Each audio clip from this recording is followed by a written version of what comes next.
Realizing that Sebastian was cheating was a very simple thing. A new cute sticker in the chat window, and I love you at 3 in the morning. I didn't cry or make a scene, I still cooked every day and waited for him to come home. I posted our happy life together on the platform. Later, friends all praised him for being good at handling a wife. No matter how he caroused, I would never get angry.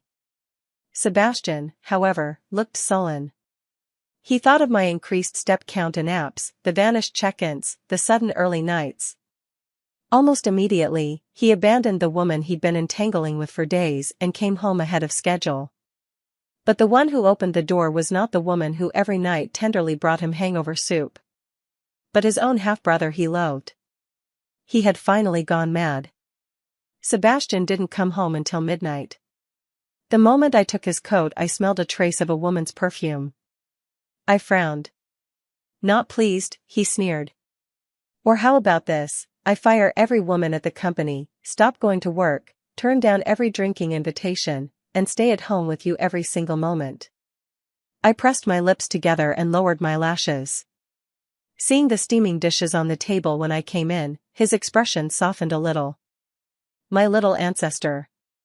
He sighed, crouched down with practiced ease to wipe my tears. You know, running a company this big isn't easy. My father's watching. I can't just cancel everything for you on a whim. How would I have money to support you then? I was about to explain that my lab project bonus had come through and I didn't need him to support me. But Sebastian hurried into the bedroom and came out dragging a suitcase. Where are you going? I asked, sitting on the sofa in a daze, my finger accidentally brushing his phone's fingerprint lock and causing a faint vibration. There you go again, he said, a flash of displeasure crossing his eyes. I thought I made myself clear enough the last time we argued. That was the biggest fight we'd had since we'd been together. 3 months earlier, Sebastian had let all our mutual friends in on his plan to propose to me. My friend subtly reminded me to put on full evening makeup and wear my prettiest dress to that carefully arranged proposal scene. The cold wind made my skin shiver, yet hot, thrilled blood surged wildly through me. It was the scene every girl dreams of, the one you love proposing formally in front of friends and family, promising a lifetime of happiness. But even after 5 hours, Sebastian still hadn't shown up. I endured for a long time under the strange looks of colleagues and friends, utterly humiliated. To save face for Sebastian, I apologized one by one and called cars to send them home. It wasn't until after midnight that I received a hurried explanation. Yvette, Jocelyn had an incident. As her good brother, I couldn't stand by and do nothing. Jocelyn, it's her again. Tears sprang to my eyes. I stood alone amid a room full of vivid red roses, collapsing and shouting, "What does her business have to do with you? I'm your girlfriend." I don't understand. I can avoid speaking with his half-brother, whom he hates most, in the lab, so why can't he keep things clean around him? Why does he, time and again at important moments, leave me to go find another woman? You're a woman too, how can you be so cruel? Sebastian's words were full of anger. Just because you don't like her, I've been trying my best to stay away from her. But her? She endured all kinds of wrongs and still gave me a lot of advice to propose to you. She was in a bad mood, drowning her sorrows at a bar and got ogled by a drunk. Don't tell me she's my brother, even if she were just any other woman, could I just stand by and do nothing? I've explained 100 times it's just brotherly affection. If there were anything more, would it even be your place to be with me? Do you only stop being jealous and suspicious once she loses her virtue? By the end of the argument he rubbed his tired brow. Yvette, you can't possibly track my whereabouts every single moment. That's a sickness, no man can tolerate being suspected like that by his partner. The food cooled again. Sebastian left, dusty and hurried. I sat dumbly at the table and opened a video my mutual friend had sent me. The video was shot in a private room. Sebastian was drinking with a few friends. Jocelyn was sitting beside him, their shoulders touching, very close. Sebastian took a casual sip, and his glass was immediately snatched away and drained. She laughed it off. "Sebastian, don't drink too much, otherwise that someone at home will make a fuss again." One of the guys chimed in, "Yeah, Sebastian, didn't you promise that person you wouldn't meet Jocelyn anymore? Aren't you afraid of getting caught and starting a breakup?" "She wouldn't dare," Sebastian said calmly, as if stating a fact. "We've been together since high school. The year she had the car accident and surgery, I was the only one who took care of her. Ever since then she's been especially dependent on me, she simply can't be without me. Women just love to act up, spoil them and they'll turn on you. Give them the cold shoulder and they'll learn." A few men chuckled and tossed a few lewd jokes my way. Sebastian frowned. Without a sound he avoided the glass Jocelyn handed him, lip-stained, and moved to sit beside me, leaving a polite social distance. He cast a cold glance around. "No matter what she does, she's mine." "Who are you to talk about her?" "Just toughening her up a bit," Sebastian said, his eyes soft. "No matter her faults, the only woman who will be my wife from now on is her." After watching the video, Gong Yu sent me a voice message. His tone was excited. "Well, Sebastian may speak harshly, but deep down he still loves you, right? He's been speaking up for you and even said he wants to marry you. You should be sensible for his sake, don't keep squabbling with Jocelyn." I didn't finish listening to the rest. My mind was filled with a single voice: does Sebastian really love me? Is that really the kind of love I want? For 3 months Sebastian was constantly on the move, back-to-back business trips. To reconcile, he cut off contact with Jocelyn and gave me enough security. I stopped being paranoid, ceased interrogating him about his whereabouts, and offered him the minimum trust. At first it was hard to endure. We'd been inseparable since high school, spending almost every day together until his female friend showed up. A heart lacking security felt like a bottomless pit, needing a continuous supply. If it were the old days, I would have cried and thrown a fit, begged him to take me with him, or at least insisted on nightly video calls and long telephone conversations. But now I live alone in a cold, empty home. To avoid stirring up feelings, I leave early and come back late, burying myself in the lab. I force myself not to message him, not to pry or try to find out anything about his life. Habit is a terrifying thing. After spending 4 separate stretches of 21 days alone, I had long since grown used to Sebastian not being by my side. Even seeing him again didn't bring the excitement I had imagined. Except for the instinctive emotional flare when he was harsh, the rest of the time I felt strangely calm. At noon I came out of the lab and opened my bento to eat. After 3 months of hardly any contact, Sebastian unexpectedly messaged me, "What's for lunch?" I hesitated for a moment, then I still snapped a photo of the dishes and sent it to him. I really enjoy cooking for myself. Every time Sebastian goes to the office, I prepare his bento in advance. Burnt or not, whether it's his favorite or not, he always plays along and gives plenty of emotional support. This time was no different. "Baby, you're amazing. The other day we left in such a hurry, what a shame about that table of food. When I get back I'll have to properly taste your cooking." After that came a cute little sticker of an unfamiliar child. His gaze lingered on it for a few seconds before moving on. This was something someone I really disliked in high school used to do. But it's been so many years, Sebastian has probably forgotten. A few pictures of new handbags appeared in the chat box. "Baby's been very good lately. Pick whichever you like, consider it your husband's way of making it up to you." Seeing me hesitate between the 2 styles, Sebastian went ahead and bought them both.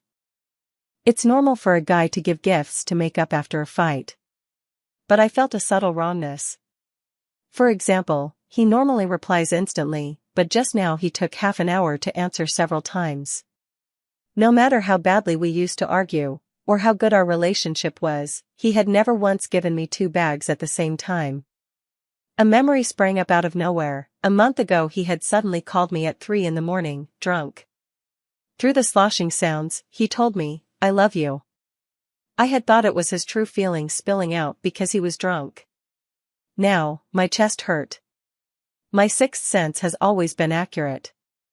Even though for countless days and nights I resented and despised my own suspiciousness, pushing myself farther and farther away from the one I loved. but the facts often proved me right. Sebastian loved me, yet he crossed the line. He would never admit it. The more guilty he felt, the more expensive the gifts he gave. So what is it this time? After an emotional affair, has there been a physical one too?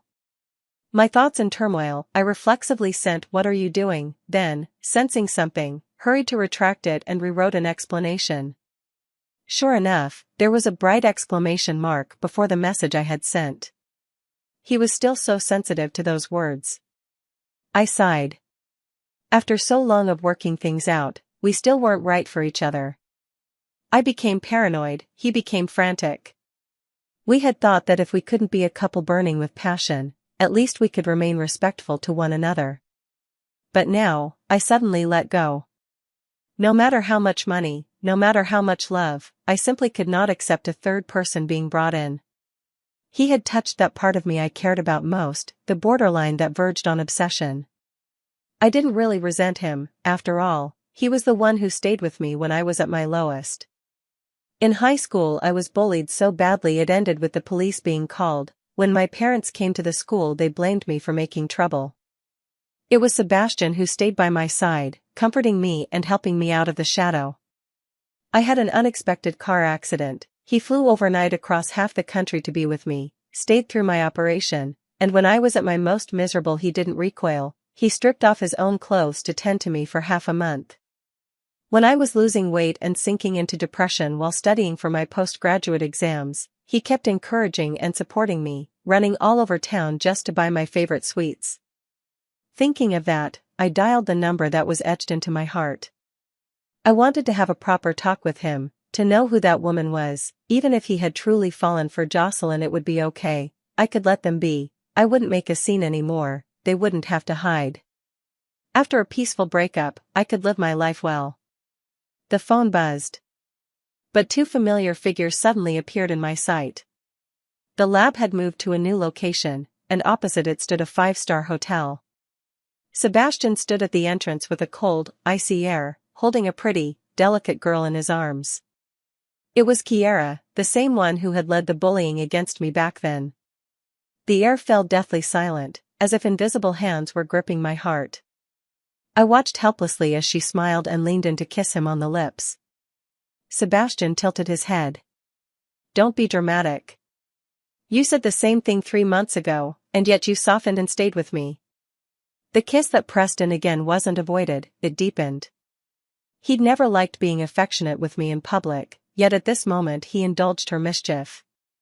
His eyes were full of fondness. Childish.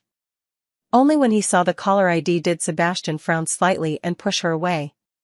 His voice deliberately cold. Another check-in? If I'm walking with a female colleague from the company, do you need her to explain things to you? When he used to mock me, I would blame myself for making a fuss.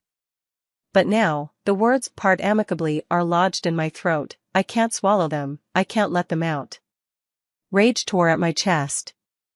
I realized with a start that those once cutting, heart-exposing accusations weren't truth at all, but a vast web of deceit called lies. He used his female friend, only to hide a more unbearable presence beside him. Knowing I despised her, he still chose to trample on my wounds and sleep with her. Hatred corroded my insides, I could hear my blood boiling. Why should we part amicably? Why should I forgive him? Why should he be let off easy? Why must I willingly accept having my sincere heart trampled? Why must I let go of all the harm done to me? My voice turned colder than it had ever been. Repressing the emotions I had been hiding, I forced out a smile as calm as I could. Sebastian, are you coming home tonight? I'll make you pay in a way you'll never forget. At dusk, Sebastian came out of the hotel holding someone in his arms. He had blacklisted me. Yvette, I miss you so much. I'll come back early tonight and taste your cooking. By the time I finished shopping, another message arrived on my phone. There's a problem with the company's plan. I'll be busy tonight and will just sleep at the office, not coming home for dinner. Go to bed early. I switched off my phone and went back to the lab. A set of data had gone wrong. It was nearly 10 at night, the building was almost deserted. It was just Julian and me. He leaned lazily in his chair, watching the centrifuge hum. When I called him, he only lifted his eyelids, showing a trace of surprise. After all, in the year since joining the group, we had never spoken. Are you sure you want me? Julian smiled. You know I don't get along with him, why would I help you? This is a project you invested in, you wouldn't want its progress to be affected, would you? I lowered my eyelids. Besides, at this hour I can't find anyone else. Don't you always find someone to help the next day? He said that, but still got up and came over. After understanding the rough process, he said succinctly, you didn't mix it evenly in the middle. I did it again following his directions, and sure enough, it worked. The phone screen lit up, Julian yawned and stepped outside. Half an hour later he came back with a sour look. It's 11, you're still not leaving? I shook my head. No one's home, there's at least something to do here. Why do you look so upset, senior brother Julian? Perhaps sensing my disappointment, Julian paused for a second. Oh, my delivery got stolen. Let me guess, sweet and sour spare ribs again? These past months holed up in the lab, the only person who stayed later than me was him. Whenever I caught the familiar scent of sweet and sour spare ribs in the middle of the night, it had to be Julian outside. Julian stiffened. I said softly, I happened to buy a lot of groceries today and couldn't use them all. If you don't mind, Senior Julian, I can cook them for you. Are you inviting me to your place? He narrowed his eyes. Is Sebastian up to some trick again, sending you in? If Senior Julian minds, never mind. I just don't want it to go to waste. He hasn't been home in a long time. I forced a smile. Or we could exchange contact info. Whenever senior brother Julian wants to eat it, just tell me, I'll bring it to you. Consider it thanks for just now. You forgot? Julian's expression shifted. We added each other in high school. I ran into Sebastian at the supermarket. He was standing by the checkout, impatiently holding a pack of ultra-thin. When our eyes met, his pupils constricted. Yvette, what are you doing here? He pieced it together quickly, disdain flickering in his eyes. Are you following me? The lab just moved here recently, it's close and convenient for buying groceries. His gaze lingered on my hand for a second. I smiled. As for you, I remember this place is quite far from your company, did you come to see me? Sebastian awkwardly shoved the items into his pocket. I was negotiating a deal at the hotel next door, came over to buy a pack of cigarettes. He seemed to think the excuse was lame, his posture tightened. Then your colleagues are probably still waiting for you. I was sympathetic and casually picked a pack of ultra-thins from the shelf and dropped it into the cart. You should get going.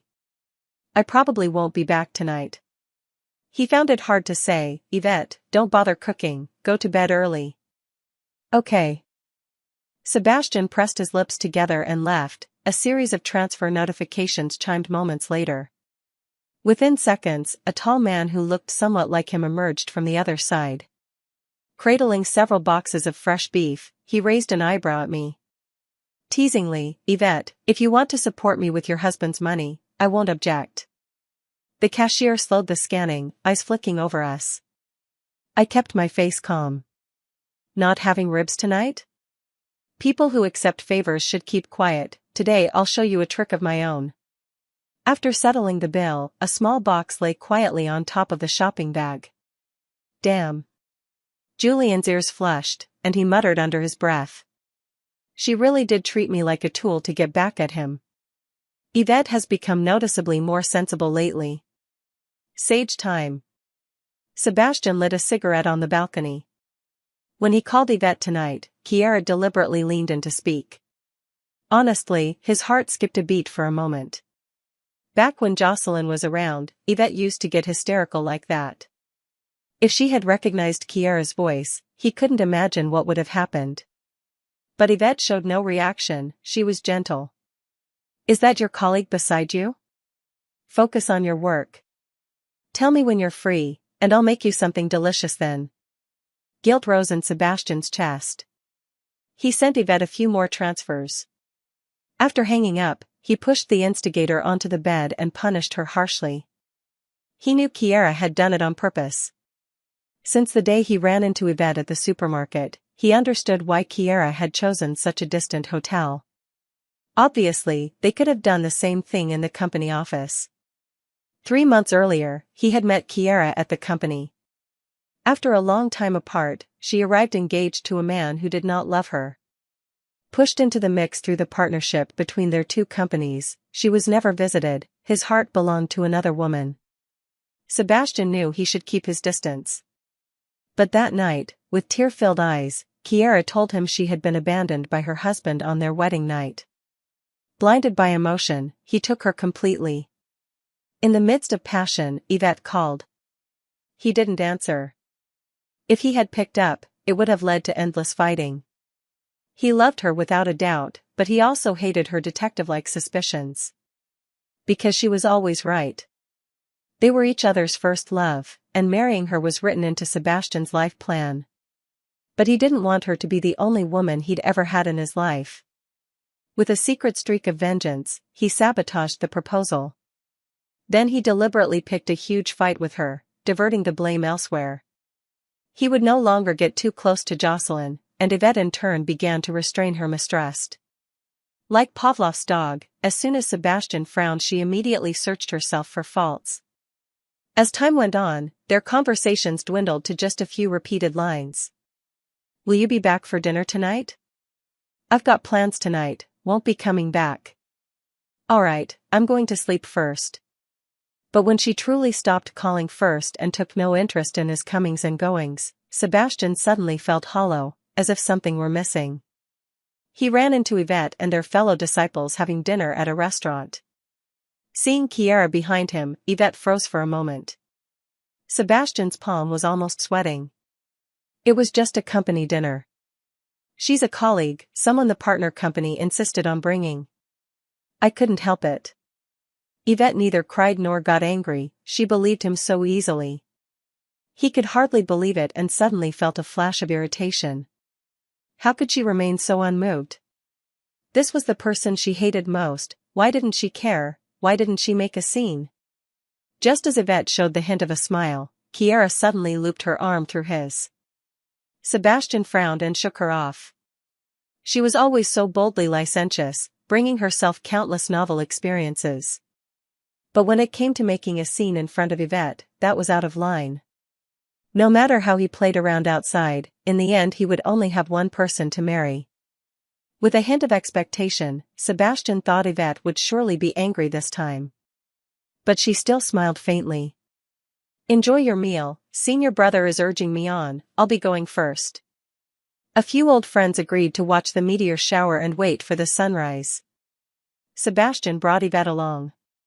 Consider it compensation, it's been a long time since they had any private time together. The view from the summit was beautiful. After casually snapping a photo to share with Kiera, Sebastian turned to look for Yvette. Meteor showers felt romantic, all their friends were cozying up with their partners. Yvette stood outside the tent, her phone held up to the sky. She was chatting with someone, who, Sebastian couldn't tell, but she was laughing merrily.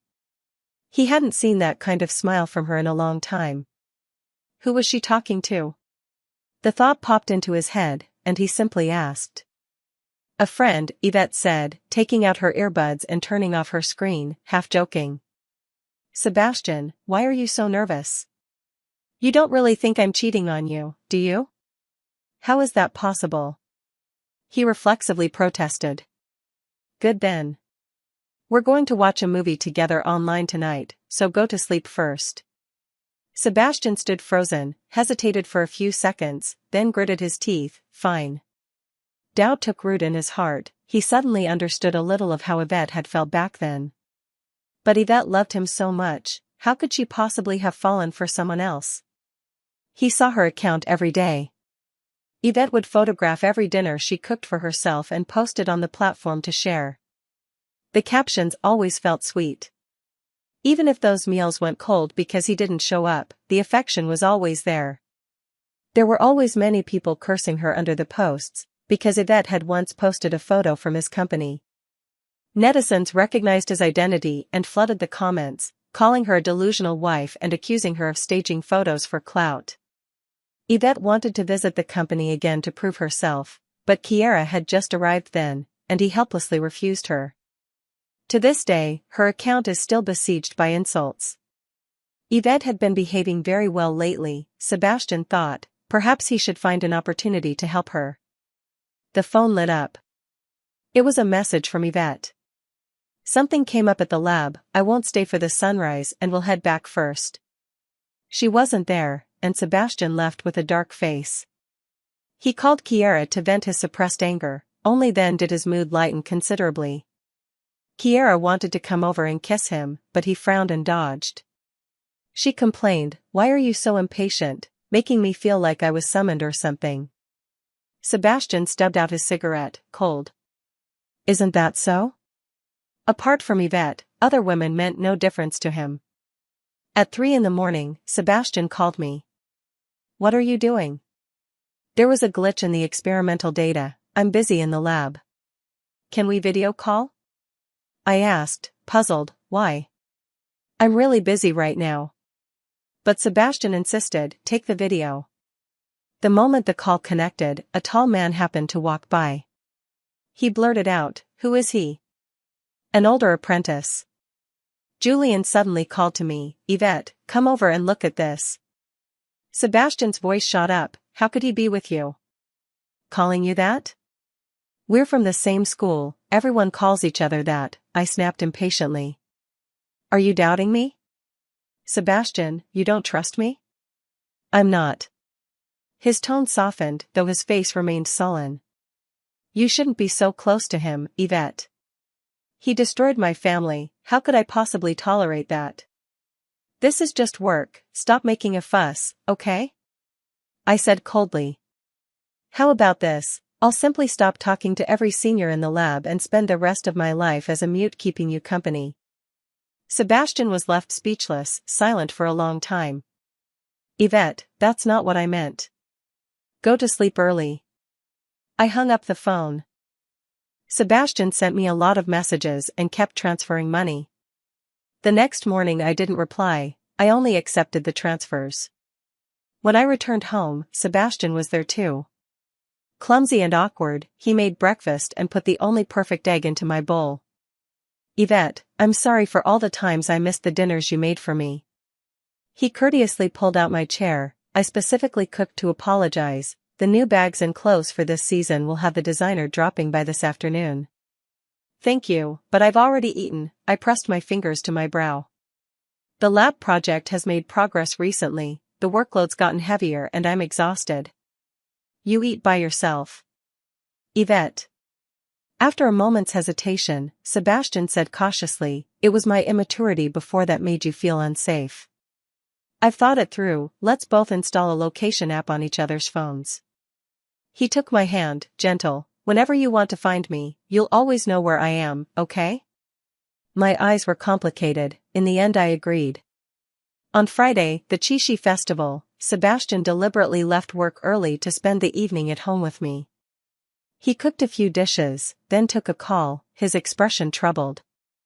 Yvette, my friends are getting together tonight, and a brother who hasn't returned to the country in a long time will be there.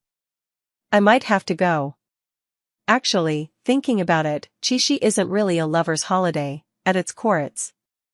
Okay. He seemed unprepared for how quickly I agreed. Sebastian choked on his words, then abruptly added, Jocelyn will be there too. I pretended not to hear, helpfully handed him his coat, and said, no rush. What's most important is that you have a good time with them.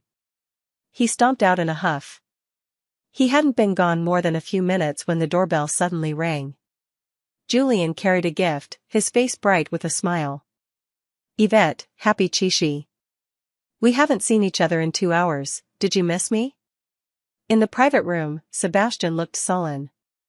Why does Sebastian look so unhappy? A few friends winked at him. Didn't he just come down from upstairs with his little lover?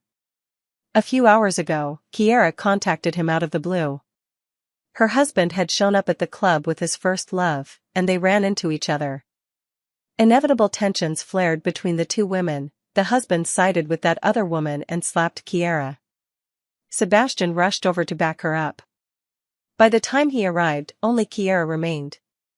One thing led to another as they comforted each other, until the comfort ended up in bed. Kiera knew his brother and his guys were downstairs and asked when he was going to take her to meet them. Sebastian suddenly came to his senses and hurried her away, leaving the mood rather sour. Could it be that sister-in-law is causing a scene again? A few days ago I saw Sebastian's little lover at the company, hiding her away and never letting anyone see her. Either he's doting on her, or sister-in-law just can't sit still. Give me a break. After Sebastian pulled that move, Yvette became as obedient as can be. No matter how much he caroused, he never once called or checked up on her again. Sebastian really knows how to handle a wife, unlike mine at home. What a nuisance. The crowd was noisy, but Sebastian barely heard any of it. He just stood there, dazed, thinking. Why was Yvette really ignoring him now? A message popped up. I'm going to sleep first. She was going to bed so early again. Yvette never used to do this. Sebastian idly clicked into her post. He suddenly noticed the background had changed. The photo of the two of them was now a solo shot. In the picture, Yvette stood beneath a tree, her eyes bright, smiling radiantly. Yvette's photos were always taken by him, yet he couldn't remember taking this one. Sebastian straightened up and tapped again to check the step count. Why did it suddenly jump so much? Checking the location history, it showed only the lab and home. But she clearly went to the supermarket today. How could this be? Sebastian's pupils contracted. He almost instinctively thought that Yvette, like him, had prepared two phones. The purpose was. Sebastian snapped his coat up and rushed for the door. Why did Sebastian leave so suddenly, and in such a hurry? Those in the private room were bewildered, but he offered no explanation, his face dark as he drove home. All the way, his heart pounded. He kept repeating to himself that Yvette couldn't betray him. She loved him so much, she simply couldn't be without him. At the doorstep, Sebastian didn't go in at once. He took a deep breath and knocked. Who is it?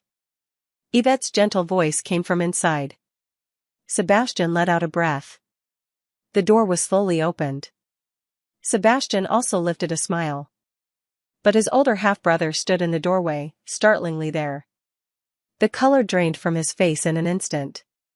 His eyes were bloodshot. She is my woman, how dare you? Sebastian roared and threw a punch straight at him. You and your mother destroyed my family and it's not enough, now you want to take my Yvette. The punch was quickly avoided, and Julian, with a smile on his lips, stood innocently behind me. Sebastian, calm down. I rubbed my forehead, speaking coolly and without a flutter. He just moved in downstairs. His water heater broke, so he asked me for help. He watched me shielding Julian, anger and hurt mingling on Sebastian's face. But, he shouldn't have. What does his business have to do with you? Don't you trust me? I said helplessly. He's just a fellow disciple. If there were anything going on, would it even be possible for me to be with you? Can you stop imagining things? Even if he weren't my senior brother, if he were just a regular neighbor, I would still help. Do you expect me to stand by and watch him, drenched and embarrassed, walk to the lab to your satisfaction? Both being men, how can you be so selfish and mean? I'm a man, you're a woman, how can it be the same? Sebastian screamed hoarsely, his words growing incoherent. Besides, your location today is wrong. Sebastian, here you go again. I sighed, looking at him with utter disappointment. You just told me you were going to the brother's place, so how come your tracker still shows you at home? I want to believe you, and yet you doubt me like this.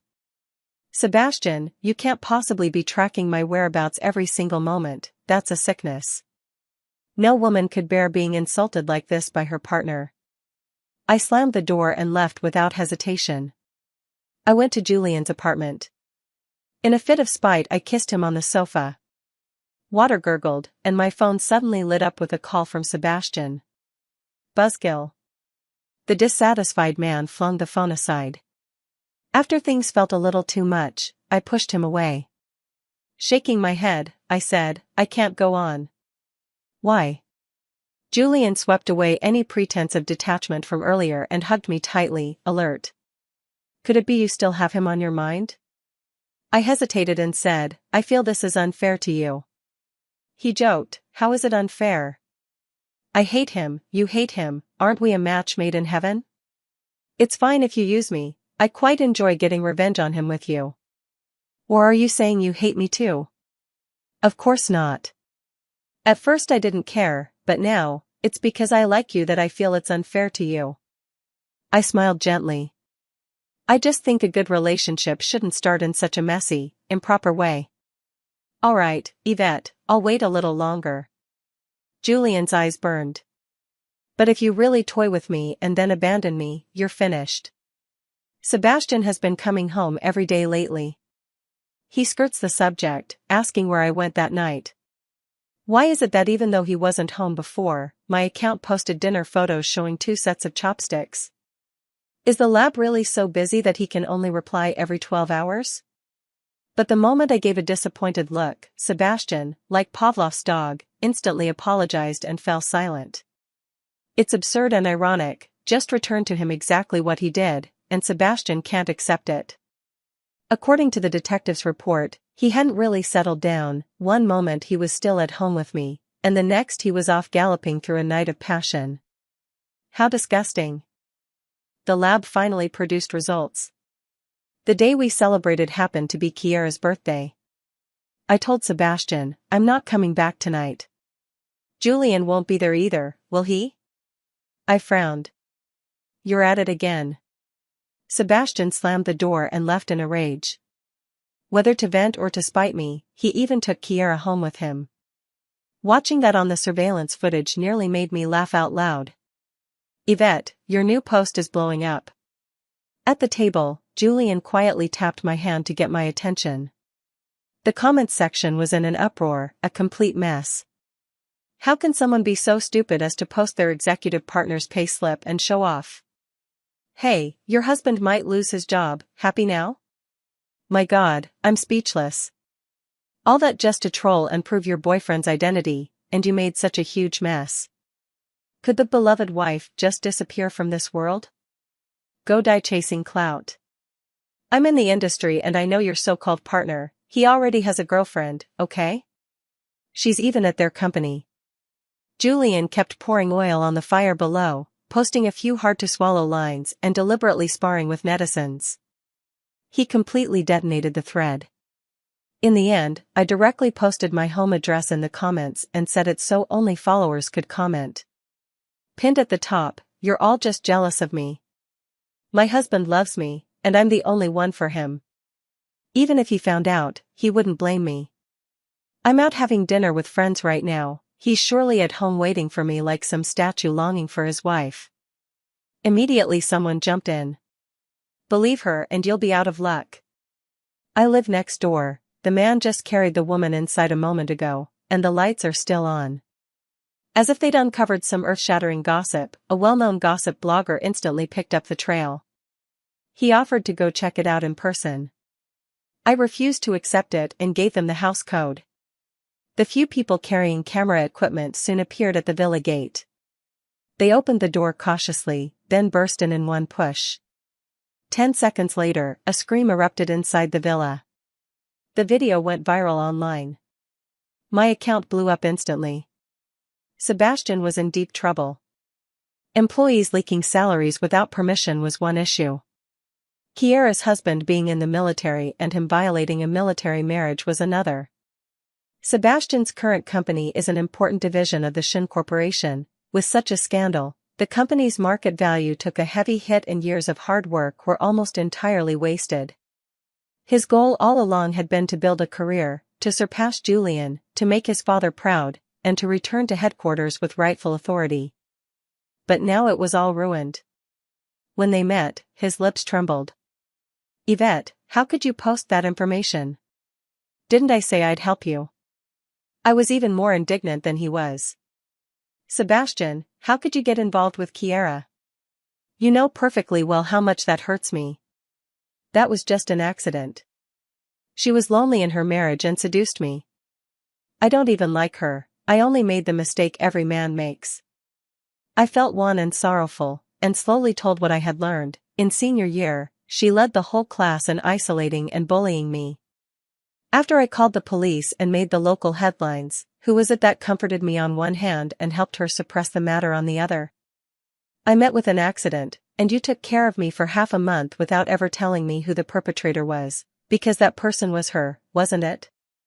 When I was preparing for graduate school, you crossed half the city every day to buy desserts because Kiera worked there, right? You've been using Jocelyn as an excuse to lie to me all along, don't you find that ridiculous? Sebastian's face turned awkward as he protested. She didn't bully you, a few nasty words aren't bullying. Didn't you yell back at her? She even came to me begging me to spare her. You have no idea how pitifully she cried. I nearly snorted, offering no defense, only a counter. The one who married your father was clearly Julian's mother. You're just an illegitimate child. How dare you make up lies about Julian? No wonder you get angry the moment someone asks about your parents' marriage. Your values and your head are just like your mistress mom's, not fit to be taken seriously. At those words, his eyes went bloodshot. My mom and dad had an arranged marriage with no love. She obviously didn't love him but refused to divorce him. My dad never liked them, mother and son. Who are you calling the mistress, when the one who was loved is the mistress? Don't drag out the divorce. Do you expect that bastard son of yours to waltz in here and get away with it? Besides, you didn't lose out at all. You don't know how pitiful Julian, the legitimate eldest son, looked when he cried in front of me to prove his innocence. Sebastian completely fell apart. His words cut to the bone, he almost choked. Yvette, we've been together all these years, how can you say that about me? Defending him? Have you really fallen out of love with me? I'll cut things off with Kiera right now. I don't like her at all. I only love you. I've always planned to marry you, to be with you for the rest of my life. He clung to my legs, sobbing uncontrollably. Yvette, I've lost everything, you're all I have left. Is that so? I sneered. But I think I can understand you now. Spending a night with someone you dislike does have a certain furtive thrill to it. Sebastian looked as if he'd been struck by lightning, his face went deathly white and his whole body seemed frozen. I pried his fingers apart one by one. People like you who sleep around with a third leg at work, you're disgusting. From now on, I won't keep you company. The detective found Kiera's hospital records, and I sent them to her soldier husband. Men are like that, even if the woman isn't the one they love, they can't stand seeing her demean herself before another. That should teach her a lesson. His father Victor was running around in a panic dealing with the fallout of his illegitimate son Sebastian facing imprisonment, while Julian was on the other side sending back triumphant news to headquarters about his newly developed achievement. Victor helplessly gave up his younger son, relinquished power, and recalled Julian to headquarters. As for me, because my boyfriend was caught in the act, my heart shattered. Holding an account with over 1 million followers, I transformed in an instant from the doting little wife persona into a single, powerful heroine. I started taking endorsements, making good money. Long before this, I had invested my savings over the years into Julian's project and collaborated with him. He gave me shares in his company, and I helped him take down Sebastian. So even after moving out of that villa, I could still come and go at major venues and events as a shareholder, keeping up the persona. I used every resource I could lay hands on to the fullest. You could use me too, Yvette. In the spacious city center flat. The man deliberately emphasized the words, displeased with my distractedness. Am I not enough to satisfy you? How can you zone out at a time like this? I smoothed his sweat-damp hair and chuckled softly. After this experience, having tasted the flavor of power, I seem to care less fiercely about love. I still hope for love, but I no longer pin all my expectations on a single man. If I find someone is no good, I can discard him in an instant. But if someone treats me sincerely, I am willing to give my heart in return. That day I asked Julian what kind of contact we'd ever had. I couldn't recall exchanging contact details with him. He stubbornly refused to say. It was only later that I learned, when my pleas for help about being bullied in high school had gone unanswered, he had reached out to me and used his connections at the TV station. That was what brought the matter to light and made the school take it seriously. But by then I already had someone by my side, and Julian never sent me another message. Even though he hated the person who had truly ruined his family, he didn't take it out on others. He was still a young man with very sound values. If I'd confessed sooner back then, I wouldn't have been cut off. Julian muttered a few times, then arched his brow and gave me a brilliant smile. Yvette, is this comfortable? Is there anyone better than him? If not, I'll go learn again. A grunt escaped when the man's abs were pinched, neither light nor hard. I curved my eyes. You're still the best. Whether in the past or now.